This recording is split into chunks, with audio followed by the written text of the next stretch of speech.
Lesson 9.2, Video 4.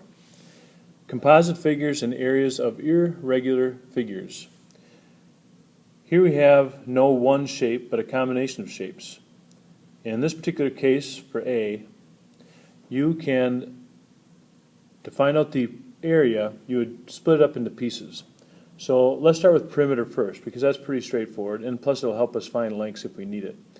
Perimeter is the distance around an object. So in this case, if I start here, I would have 30, and then I would go this way, so 45 would be next, 22, then 25, and now we have some missing pieces. So this length would be found by taking 30 and subtracting 22. That would give us the remnant, which would be 8 units right there. So I would add 8. And then we have another missing piece right here. Again, to find that one, I would take 45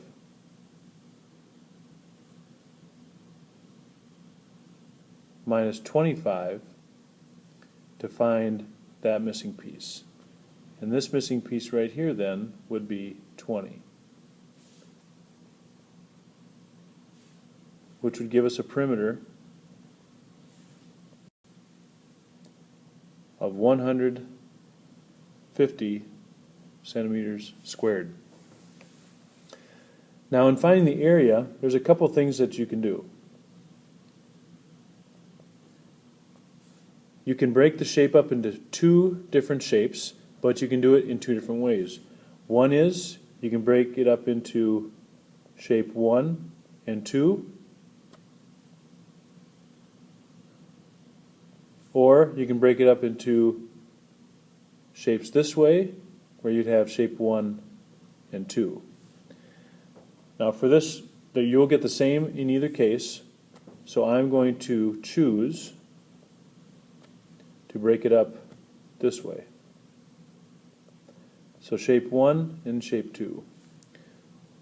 And then we will add those two areas together to get the total area. So we have the first shape, which is a rectangle. So you would have 22 times 25 plus our second shape has a base of 20, we found that, and height of 30. And this would give us 550 plus 600, which is equal to 1,150 centimeters squared. Another shape that is a composite shape is a trapezoid. Now we actually can do the area of a trapezoid pretty easily. It's 1/2 the height times the sum of our two bases, and that in this case would be 1/2. Now I can do this because we have a right angle here, so I'll let you know that. I know that because we have parallel lines and so on, but we have here a height of 12,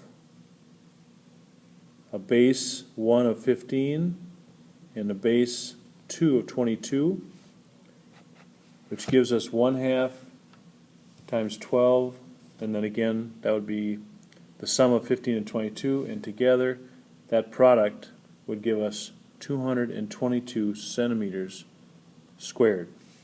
The perimeter is a little bit different question, and that one needs this side. But we would use our understanding that if we created this length here, which we know is 12, this total length is 22 of the base, so this particular piece would be 22 minus 15, which would give us 7. So we can find that length by taking 12 squared plus 7 squared, and it would give us c squared. So we're applying the Pythagorean theorem. And if we do that, c would be 13.9. So our perimeter would be, and if I start here, I'd go 15 plus 12 plus 22 plus our newfound length of 13.9. And together That would give us 62.9 centimeters. And this ends Lesson 9.2, Video 4.